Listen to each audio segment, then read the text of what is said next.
Tekrar aldık siz görmeler naq maydandaki bahalıqçı ustazlar. Ondaqda biz musabiqimizni rasmiy başlap ketaydi. Növbətdə səhnimizə çıxdığını Yaşın qrupsidagi ayırla səhnimizə mərəmət. Ürmez acın kalbimden, çıldırdın gülmekten. Aldı bilan növbətdəki tavsiyəni Abdullah baş ustazdan anlap baqaylı mərəmət. Aygül'ninki keyingi musabaqalarınki ahvalını gözde tutup hani ben de Tətir çıxıb qaldı. yani bir sanat bakayım. Abdullah akamni aldık güldüm birini qop qoyup yupurmu qınımda tanıdım tanımay mən tanıdım.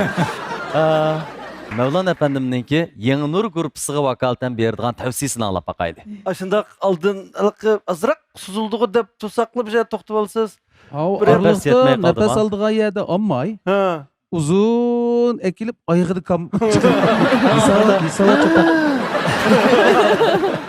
Bu bana kiçikkine bir yenilik qop duyuldu-çu.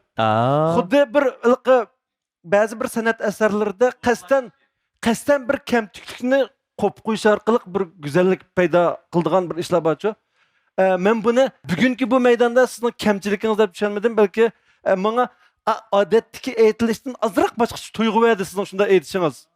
Aygün muallim bundaqda sizning bugungi eng oxirgi keskin qaroriniz, tanlashınız Nim degan azaplık bu jarayon. Aygül Gulam Ustaz Yaşın grupsiga qaysi mayırlarını tanlaydı? Benim ahırqı tanlışım. Bununla qiziqsanız, diqqətinizin proqramımızdan ətki sanıdı bolsun.